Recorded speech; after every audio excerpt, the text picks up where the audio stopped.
അടിമവേല ചെയ്തിരുന്ന ഒരു മനുഷ്യനുണ്ടായിരുന്നു. മഹാനായ സയ്യിദുന അബ്ദുല്ലാഹ് ഇബ്നു ഉമ്മു മക്തൂം റളിയല്ലാഹു തആല അൻഹു. മഹാനായ സയ്യിദുന അബ്ദുല്ലാഹ് ഇബ്നു ഉമ്മു മക്തൂം റളിയല്ലാഹു അൻഹു കറുകറുത്തവനായ അടിമയായ കണ്ണ് കാണാത്ത അന്ധനായ ആരാരും അവഗണിക്കപ്പെടുന്ന ഇബ്നു ഉമ്മു മക്തൂം അല്ലാഹുവിന്റെ റസൂൽ നബി മുഹമ്മദ് മുസ്തഫ സല്ലല്ലാഹു അലൈഹി വസല്ലമയുമായി മാനസികമായിട്ട് ഏറ്റവും ബന്ധമുള്ള ആളാ.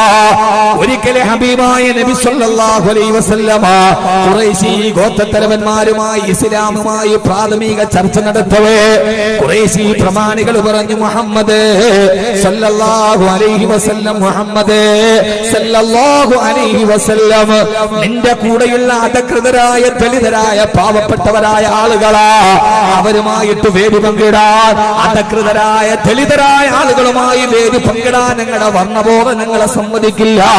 അതുകൊണ്ട് നിന്റെ ചുറ്റുഭാഗത്ത് നിൽക്കുന്ന അധകൃതരായ അവർണരായ അവസരായ ആളുകളെ മാറ്റി നിർത്തിയാൽ കറുകറുത്ത ബിലാലിനെ പോലെ സുഹൈബിനെ പോലെ അമ്മാറിനെ പോലെയുള്ള ദളിതരായ അവർണനെ മാറ്റി നിർത്തിയാൽ ഇസ്ലാമിലേക്ക് നിങ്ങൾ കടന്നു വരാമെന്ന് ഖുറൈശി ഗോത്രത്തലവന്മാരും പ്രമാണികളും പറഞ്ഞപ്പോ ഹബീബായ നബി സല്ലല്ലാഹു അലൈഹി വസല്ലമയുടെ ഹൃദയത്തിൽ ഒരു ചിന്തയുണ്ടായി. അല്ലാഹുവേ, ഇസ്ലാമിന് ഗുണകരമാകുന്ന ഒരു ചിന്ത ഒരല്പസമയത്തേക്കെങ്കിലും ബിലാല് സുഹൈബും അമ്മാറും അടക്കമുള്ള അബ്ദുല്ലാഹ് ഇബ്നു ഉമ്മു മക്തൂം അടക്കമുള്ള ഈ പാവപ്പെട്ട ആളുകൾ ഒരല്പനേരം ഞാനുമായിട്ടൊന്നൊരു അകലം പാലിച്ചിരുന്നുവെങ്കിൽ ഈ ഗോത്ര തലവന്മാർ ഇസ്ലാമിലേക്ക് വന്നാലത് ഇസ്ലാമിന്റെ വളർച്ചയ്ക്ക് ബലമേകുമല്ലോ എന്ന ഒരു വലിയ ചിന്തയുണ്ടായപ്പോ ആ ചർച്ച ഈ വീട്ടിൽ പുരോഗമിക്കുമ്പോഴാണ് അതാ വാതിൽ പുറത്തു നിന്നൊരു സലാം കേൾക്കുന്നത്. അസ്സലാത്തു വസ്സലാമു അലൈക യാ റസൂലല്ലാഹ്.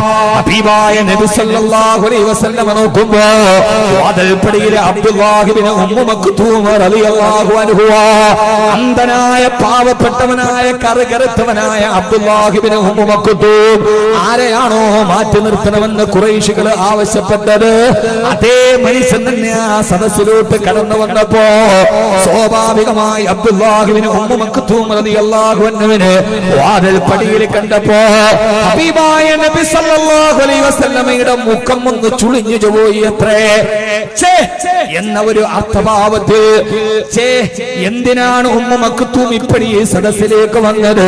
ഇപ്പോഴിവിടേക്ക് വരണ്ടായിരുന്നല്ലോ. ഹബീബായ നബി സല്ലല്ലാഹു അലൈഹി വസല്ലമയുടെ മുഖം ഒന്ന് ചുളിഞ്ഞു പോയി. അബ്ദുല്ലാഹ് ഇബ്നു ഉമ്മു മക്തൂം എന്ന കണ്ണിന് കാഴ്ചയില്ലാത്ത, ആരാലും അടുപ്പിക്കപ്പെടാതെ സമൂഹത്തിന്റെ മുഖ്യധാരയിൽ നിന്ന് എപ്പോഴും ഒരു നിശ്ചിതമായ അകലത്തിൽ വന്നവരുകളുടെ അടിസ്ഥാനത്തിൽ പാർപ്പിക്കപ്പെട്ട ഉമ്മു മക്തൂം റളിയല്ലാഹു അൻഹു സലാം അടക്കുന്നത് കാത്തിരിക്കുകയാ. സ്വാഭാവികമായി ഹബീബായ മുത്തിന്റെ മുമ്പിൽ വന്ന് സലാം പറഞ്ഞാല് പെട്ടെന്ന് തന്നെ മടക്കിയിട്ട് തന്റെ ഇരിപ്പിടത്ത് നിന്ന് എഴുന്നേറ്റ് വന്ന് വിസാലത്തിന്റെ വിരലുകൾ കൊണ്ട് തന്നെ ചേർത്ത് പിടിച്ചു കൊണ്ടുപോയി സമീപത്തിരുത്താറുണ്ട്. ഇപ്പോഴൽപ്പനേരം അമാദിച്ചപ്പോ സഹോദരാ, ഏറെ പറയുന്നതിനർത്ഥമില്ല. ഖുർആന്റെ ഈ ഒരു ചെറിയ ആയത്തിന്റെ അടിസ്ഥാനം പഠിച്ചാൽ മതി. മഹാനായ അബ്ദുല്ലാഹ് ഇബ്നു ഉമ്മു മക്തൂം റളിയല്ലാഹു അൻഹുവിന്റെ ഹൃദയത്തിന് വേദനയായി. മഹാനായ സഹാബിയുടെ കണ്ണൊന്നു വല്ലാതെ നിറഞ്ഞുപോയി. കണ്ണുനീർ തുള്ളികൾ തുളുമ്പാ പാകത്തിൽ കണ്ണൊന്നു നിറഞ്ഞപ്പോ എന്റെ ഹബീബിനോട് പിണക്കമാണോ? എന്റെ ഹബീബിനോട് മറുപടി പറയാത്തതെന്താ? പാവപ്പെട്ടവനായ കറുത്തവനായ യുവാവായ സഹാബിയുടെ കണ്ണ് നിറഞ്ഞപ്പോ പടച്ചറപ്പിനെ സഹിക്കാൻ കഴിയുന്നതിന് അപ്പുറത്താ അല്ലാഹുവിന്റെ ദർബാറിന് ചലനമുണ്ടായി. അല്ലാഹുവിന്റെ അർശിന്റെ പ്രതിധ്വനി ഉണ്ടായി.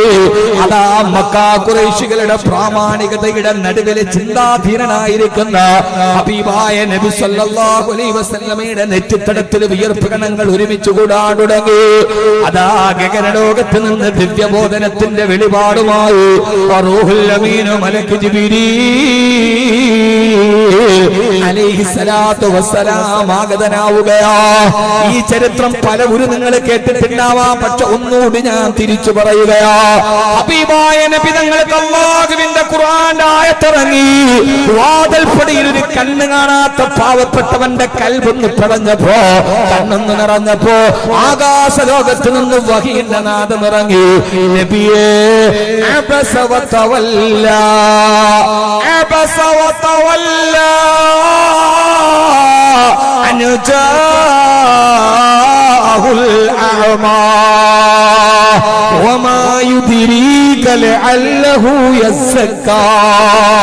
അല്ലാഹുവിന്റെ ഖുർആനിലെ ആയത്ത് ഇപ്പോൾ സുന്ദരമായി ലിഖിതമാണ്. അബസ വതവല്ല. ഒരു സൂറത്തിന്റെ തുടക്കത്തിന് ഇത്രയേറെ ഒരു നിരാകാരത്തിന്റെ ശബ്ദം കേൾക്കുകയില്ല. അല്ലാഹുവിന്റെ ഹബീബിനോട് ചോദിക്കുകയാണ്, നബിയേ യാ റസൂലല്ലാഹ് അബസ വതവല്ല, അബസ വതവല്ല. അങ്ങയുടെ മുഖം ചുളിഞ്ഞു പോയോ നബിയേ? അങ്ങയുടെ മുഖത്തൊരു അനിത്യത്വത്തിന്റെ ഭാവം വന്നോ നബിയേ? എപ്പോഴാണ് മുഖം ചുളിഞ്ഞത്? അനജാഹു അഅമാ, അൽ അഅമാ, അൽ അഅമാ. അന്ധൻ വന്നപ്പോ ഏതെങ്കിലും ഒരു അന്ധനല്ല, അൽ അഅമാ. ആ അന്ധൻ വന്നപ്പോ അങ്ങയുടെ മുഖം ചുളിഞ്ഞു പോയോ? എനിക്കേറെ ഇഷ്ടപ്പെട്ട, ഞാനുമായി മാനസിക ബന്ധമുള്ള, ഞാനുമായി ബന്ധം സ്ഥാപിച്ച എന്റെ കണ്ണ് കാണാത്ത പാവപ്പെട്ട ഒരടിമയുടെ മുഖം കണ്ടപ്പോ അങ്ങയുടെ മുഖം ചുളിഞ്ഞോ നബിയേ? കല്ലാ, വേണ്ട നബിയേ, വേണ്ട. ഇന്നഹു തദ്കിറ, ഇന്നഹു തദ്കിറ. ഇതൊരു ഓർമ്മപ്പെടുത്തലാണ് നബിയേ. ആ പാവപ്പെട്ടവന്റെ ഹൃദയത്തിന്റെ ശുദ്ധിക്കാണ് പടച്ചറപ്പിന്റെ മുമ്പിൽ സ്ഥാനമുള്ളത്. മക്കാ ഖുറൈശികളുടെ പ്രതാപത്തെക്കാളേറെ, അവരുടെ പ്രഭാവത്തെക്കാളേറെ, അവരുടെ പ്രധാനത്തെക്കാളേറെ, അവരുടെ പ്രശസ്തിയെക്കാളേറെ, അവരുടെ പിതാമഹന്മാരുടെ ആഠ്യത്വത്തെക്കാളേറെ കണ്ണ് കാണാത്ത പാവപ്പെട്ട എന്റെ ഉമ്മു മക്തൂമിന്റെ ഹൃദയത്തിന്റെ വേദന അല്ലാഹുക്ക് സഹിക്കാൻ കഴിയില്ല നബിയേ. വേണ്ട വേണ്ട വേണ്ട വേണ്ട. എന്റെ അടിമയെ ദുഃഖിപ്പിക്കണ്ട, എന്റെ അടിമയുടെ കണ്ണ് നിറപ്പിക്കണ്ട.